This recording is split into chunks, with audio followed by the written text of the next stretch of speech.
Hello, my name is Chris Mims, and this is Dope. I'm here with, I'm very excited. I'm here with a longtime friend of mine, fellow creative, and former locker mate at Hamilton High School. Oh, yeah. Paul Carter. What's good? What's up? Good to have you here. I'm here, bro. What's up, man? We did one podcast for Mood Ring together, right? Or was that just a conversation? Did you ever release that? Man, I don't think I did. We've done so much together that it's been more about like the collaboration than about the content. So yeah, honestly, it's long overdue to actually do something that's going to be put out, you know? I mean, we'll see, right? This is the pilot episode, and I'm not going to like go into like the extent, but it's been like a month and a half for us to finally even get together to do it. And look, we made it. We're finally here. I had a bad hair day episode, then was out of the state, you know. So it's been crazy, but we're finally here, and I'm just excited to have you on as the pilot guest. It's an honor, man. Yeah, I just wanted a nice conversation with someone who I knew was interesting, who also I have good banter with, and like we're gonna have more people on the show, but like I wanted this to be the pilot, like the one that I shoot, like this one's going out first. Yeah. Everyone else, like who knows? Like we'll see what the order is like. Yeah. But this was the one, like if we can nail this one, I'll feel good. So basically your fate is in my hands right now. So I can make or break a little bit. All right. if I rewatch this, I'm like, these things are boring. It's gonna be tough. If this doesn't make it out, this is tough for my rep. So hey, we'll see how we do. You're an experienced podcaster, so I'm leaving it to you to like just know how to talk, how to be smooth, how to be interesting. Look, man. Well, we've been talking since middle school, so this is just familia. You feel me? So yeah. So let me just give the people a rundown of who you are outside of like my friend, sheer nepotism. Yeah, of course. So you go online as Moody P. Like I said, we've gone to middle school together, to high school together.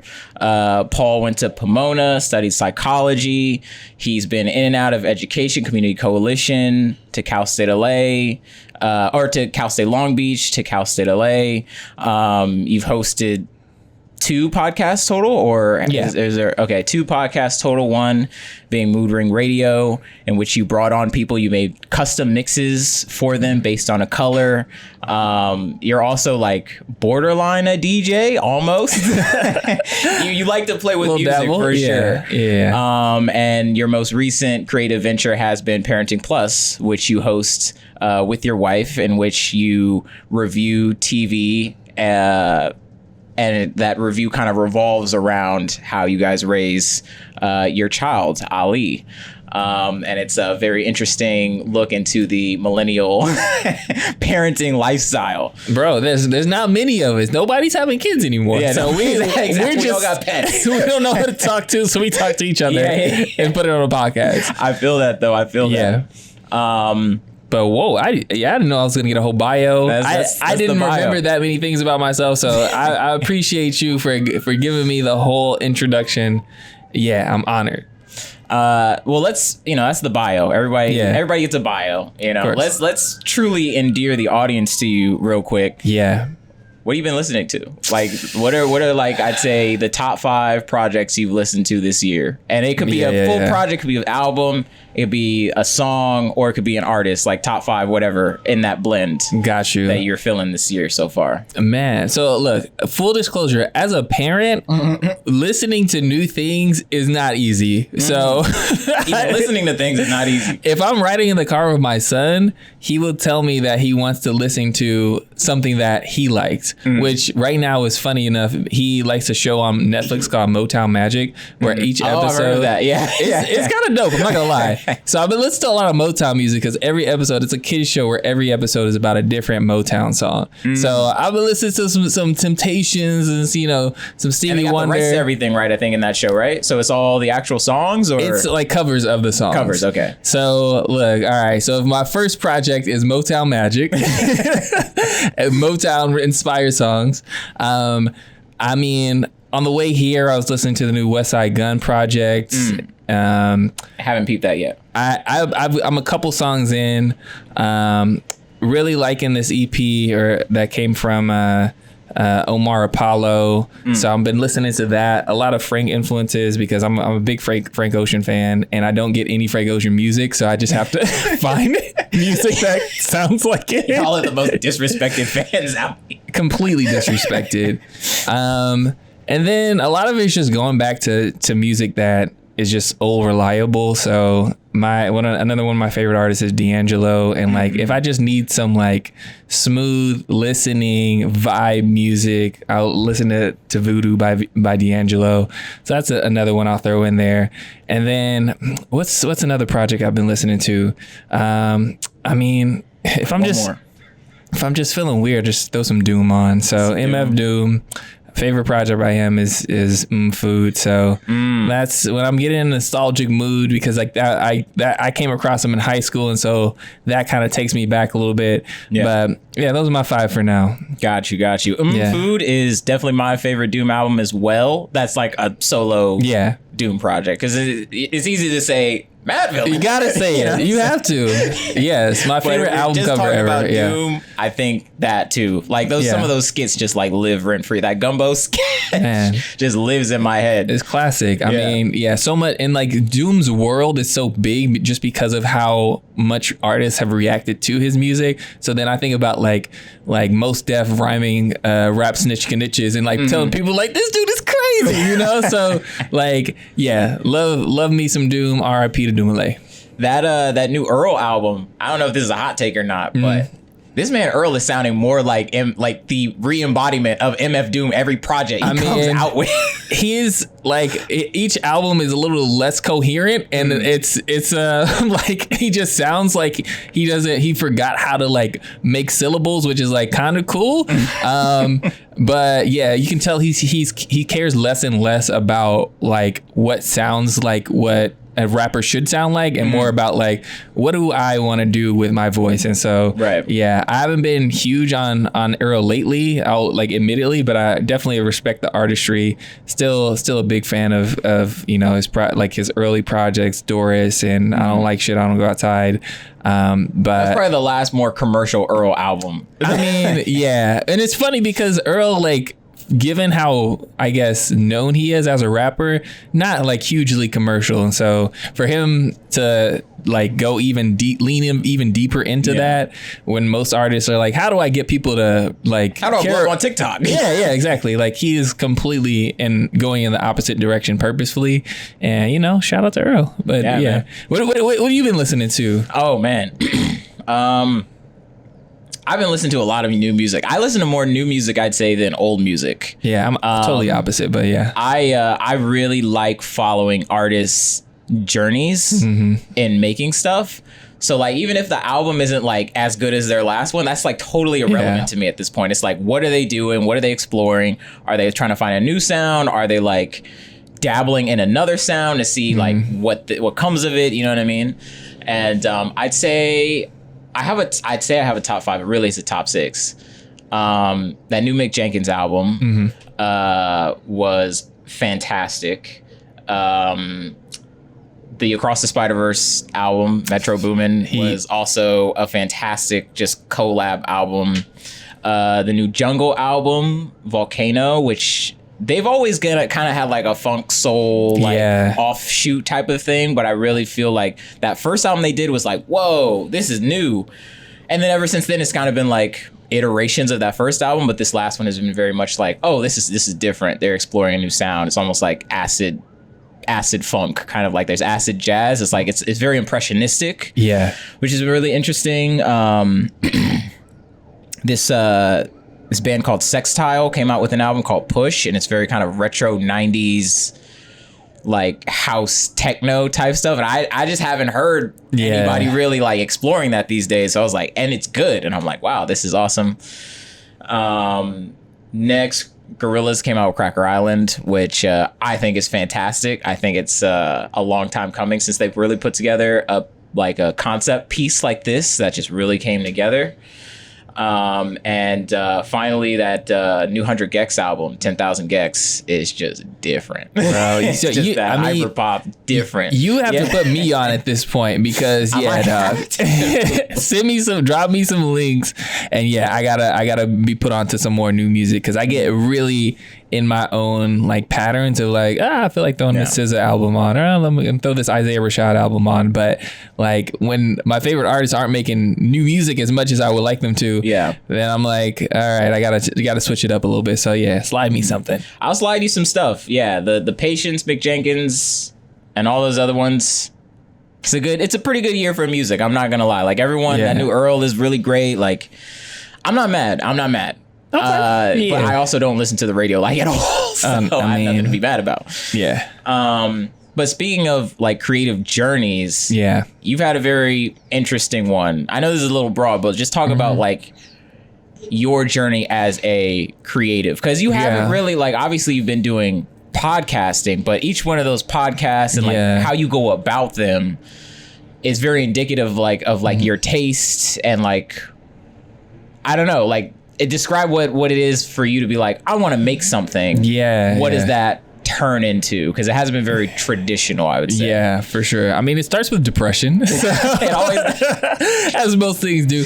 But like starting with like, I think I realized how much creativity means to me when I was like at a point where I was like not creating things and not really feeling well. And like, I think part of that was because like, I was like, damn, I need something to kind of pour myself into, to like kind of feel a little bit more like in touch and engaged, because if not, then my life is work. My life is like paying bills. My life is like what is like the immediate things like that are in front of me. And so like creativity is like the one thing that like I have in my control, that I like dictate how it goes.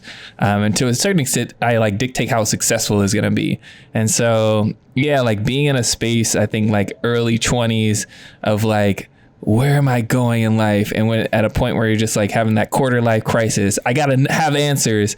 Me realizing now, like nobody had answers, but like I'm still realizing this. Like, mind blown, like, yo, you don't have any answers. No, nobody knows anything. Nobody knows anything out here. But I had to like bring myself out of like caring about more so about like what my life needed to look like, what my career path was gonna be, like the like journey of like everything, like what I think you should like milestones you should hit at what ages. And so once I like kind of let go of that and was more focused on like what do I care about and what am I passionate about, I'd say the first project that really let me do that was Mood Ring Radio. And so I started this project in part like because of my current wife. That sounds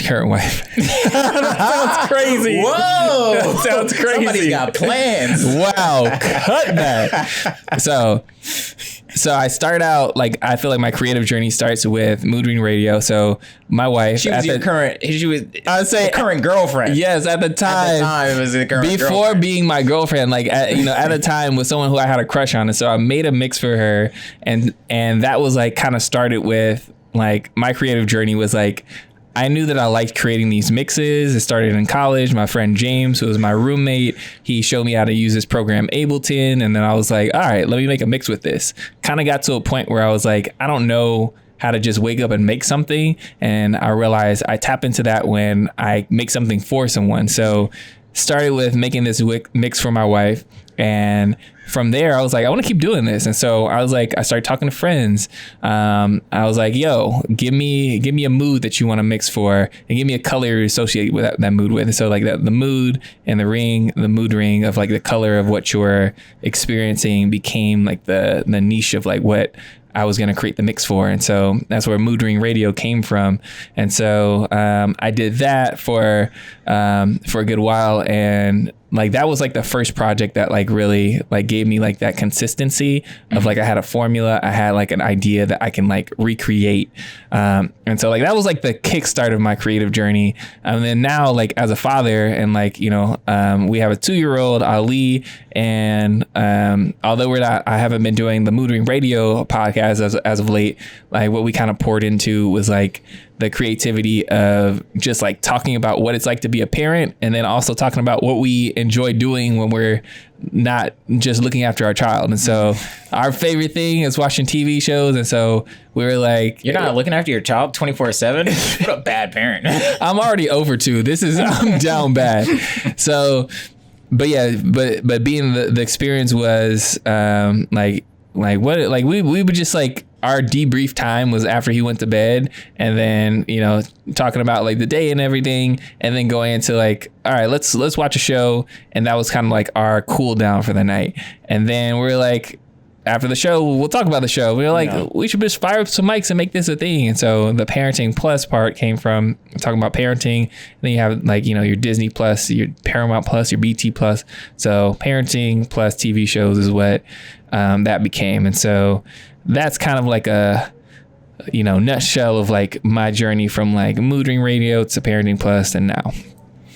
Got you. So it's all very inspired, less about like, you know, kind of from a Kid Cudi sense of like, I got all these feelings and I need to let them out. And it's more of a, this is my situation and this is how I make something from my situation, because you're just inherently creative, and that ends up being creative. Like that's how you use your energy to create something. Exactly. It's like where I am. And putting it, and I would say like their existence is also a part of where the world is. Like I started Mood Ring, and then, you know, as a result of like wanting to like put something out, and then stopped during the pandemic because I stopped doing interviews because it's like, you know, just for safety and having people come to my house, and it was like, this is maybe not a thing I should do, early COVID. And then with Parenting Plus, it started because we had a child, and then we slowed down because of the writer's strike. And so it's just like also like wild to look back and be like, damn, like it's like a timestamp of like where we were in our lives, but also like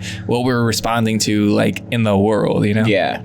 I mean, that's the great thing about being a creative person, and what I've enjoyed about being it, and why I'm like, even though I feel like I've definitely had my ups and downs, and like the pandemic, I feel creatively was a down for me.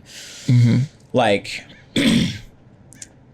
being a creative, you know, you have all of these milestones that you've like made for yourself. Like a lot of people, it's going to be the family, the marriage, all that kind of stuff. Yeah, I can like look back at all my work and be like, oh, that's where I was like mentally at that time. And even if I couldn't like defend it at the time, like when I made it, you know, I mean, it was like, man, this sucks. Or like, I wish it was better, yada, yada.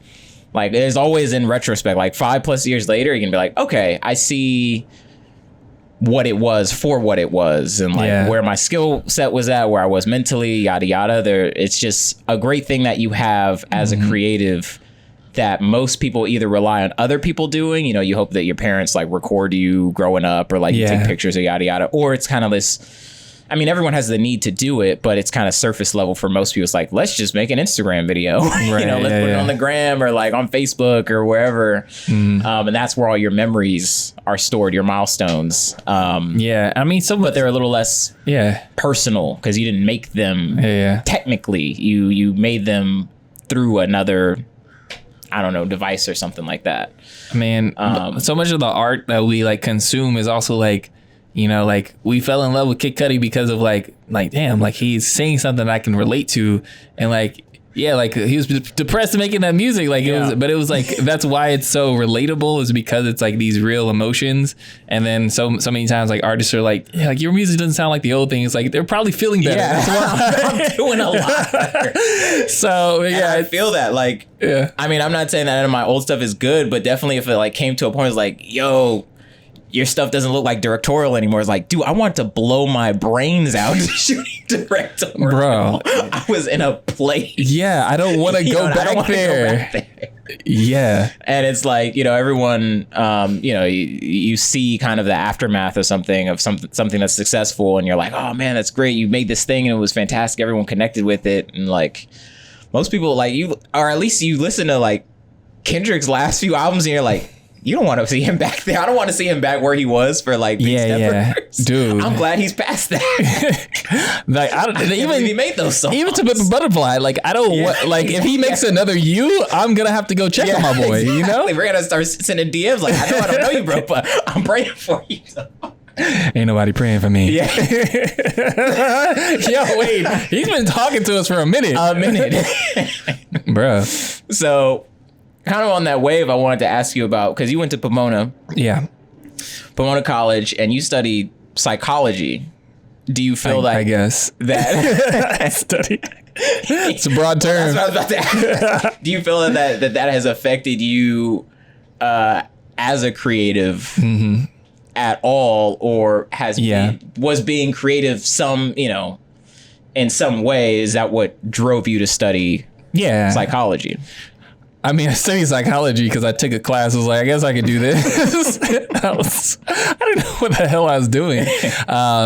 But I mean, I think psychology was the first major or like medium where I realized like the point of majors. Like I was like, oh, it's a way of like a lens of like viewing the world, and like you can use this as a tool to like understand a thing. Yeah. And so like psychology is just like understanding people, their behavior, why they act a certain way. And like what really got me interested is like, and why like I work in education now is because I took a class called Psych of the Black Experience, and with a professor who's like a mentor to me, and what his class was really like looking at was like how our like systems, structures, institutions, like how schools shape the way that we like end up in the world, right? And so if you design a school with like a European model of how people should learn, then Black kids are probably not going to do great in that school because it wasn't made for them. And so I was like, oh shit, that's why I don't like school. And so like that was like for me, like helped me like better understand, like reflect on my own experiences, and then give me a sense of like, oh, here's what I have to contribute. And like I can like go tell somebody like you might not like school, not because you're not fit for it or because you're not intelligent enough. It's probably because you look around and it looks nothing like what your culture is, your community, your neighborhood. And for a lot of people like us, we're getting bussed into these schools anyway. Yeah, like we're not even going to schools.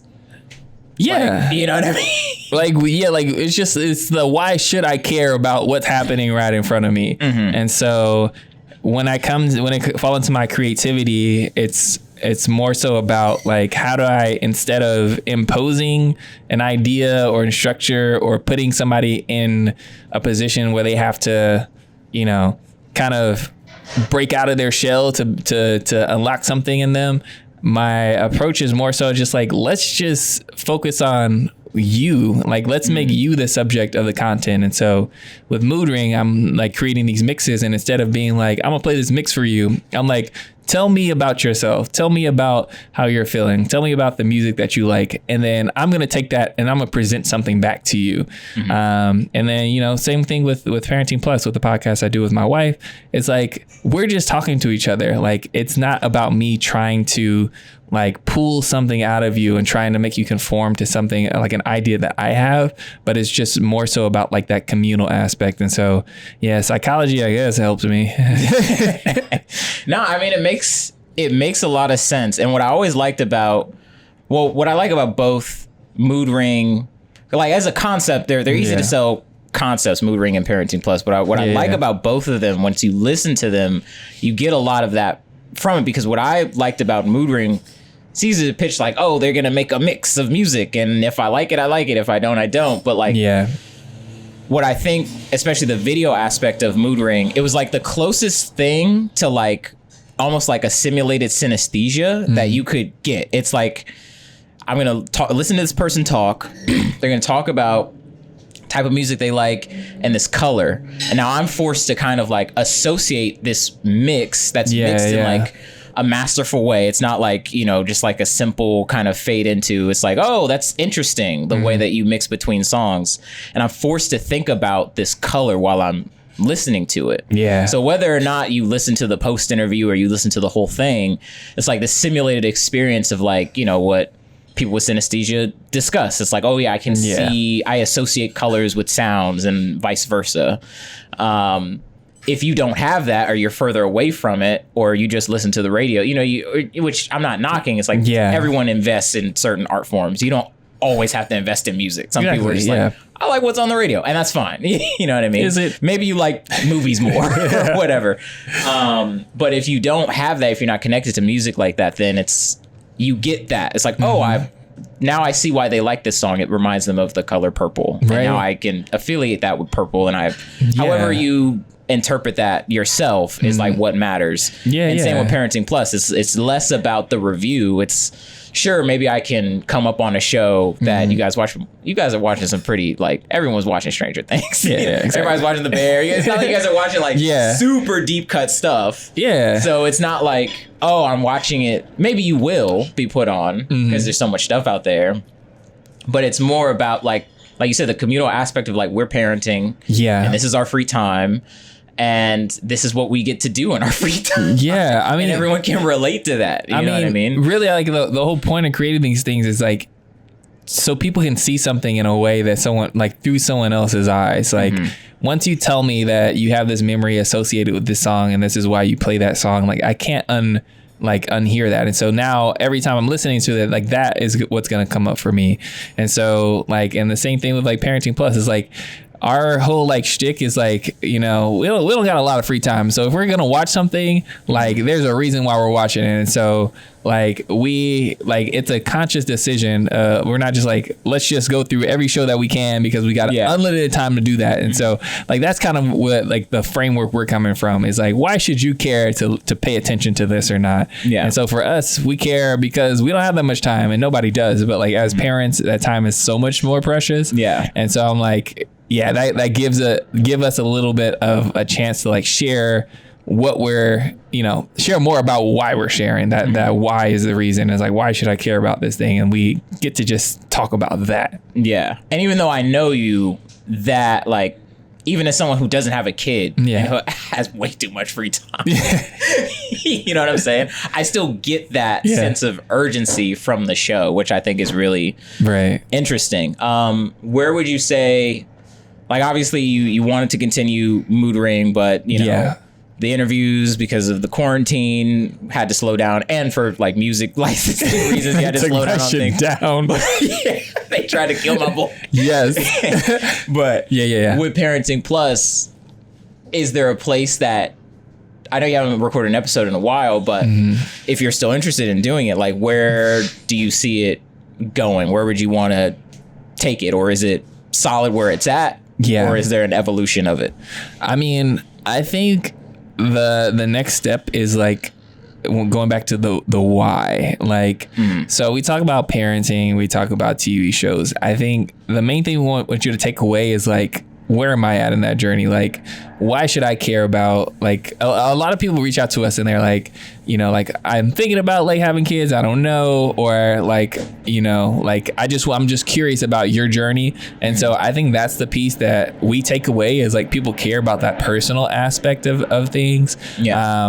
They don't care as much about the show. They don't care as much about, whatever topic we're talking about, even with parenting. They care about what we think as parents, because there's not a lot of people that are around our age that are talking about it, because, like, we don't have a lot of parent friends. And so like, our like conversations about parenting come through a podcast. And so, I think the next step is just like, how do we get more people kind of find our lane? Because, our friends check it out, but who are we really trying to reach? And so I think, like, there's two kind of lanes of people we're reaching. Is like people who are just like interested in hearing, like will pay attention to content that's about TV shows and what's going on and want to hear people review it. And then there's also people who are parents or are planning on being parents or just interested in hearing that. And so I think because it's so niche, it's like, I think there's a lot of strength in being able to like kind of market ourselves in a different light.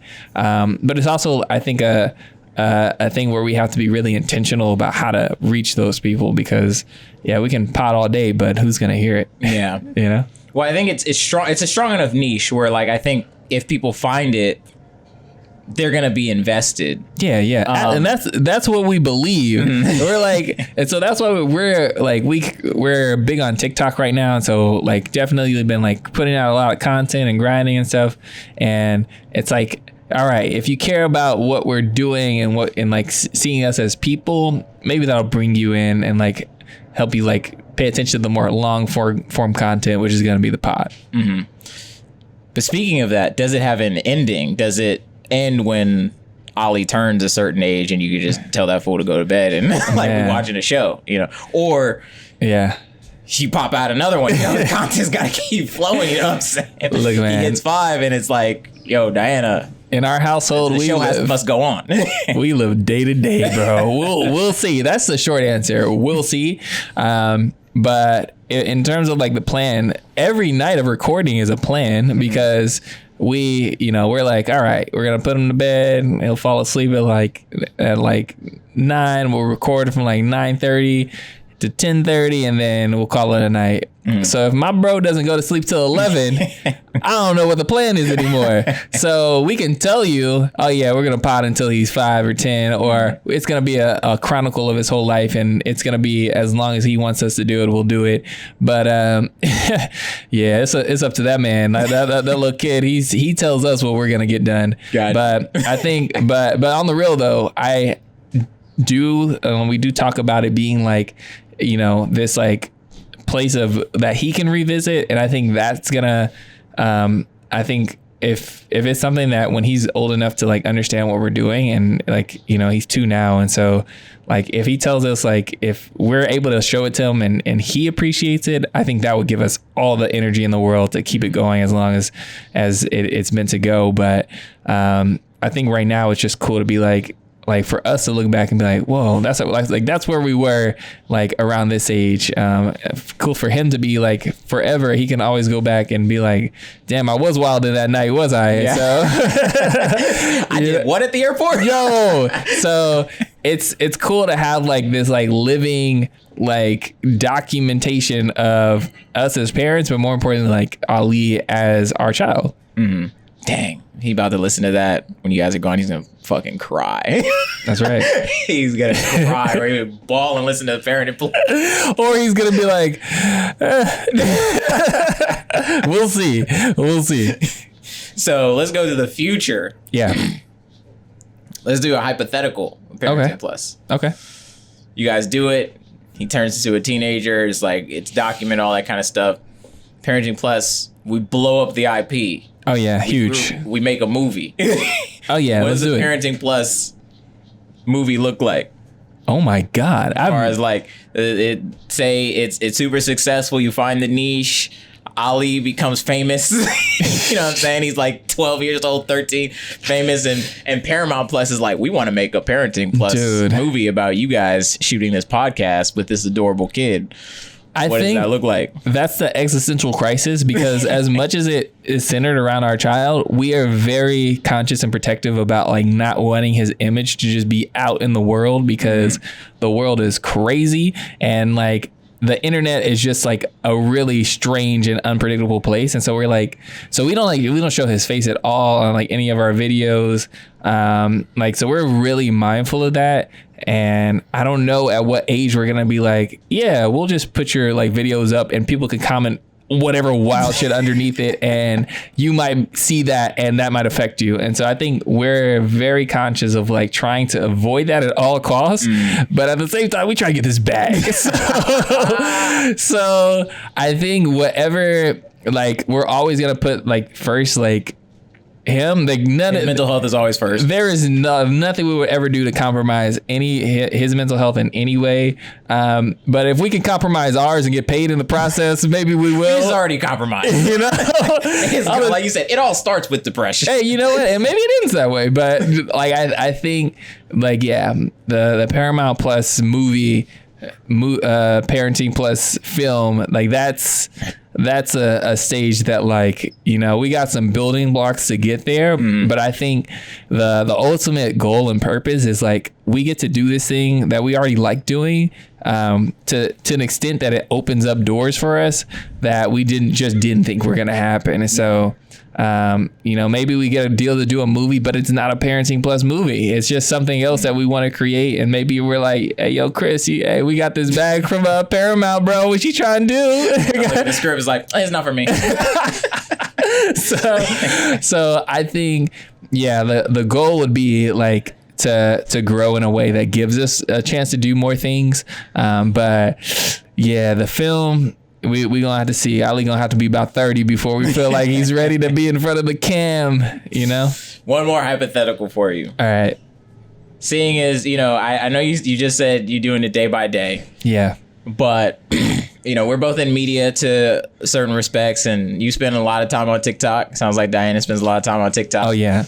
Where do you see media being by the time Ali's like in his formative years, 12, 13, you know, when we started really discovering MySpace, YouTube, man, all that kind of stuff?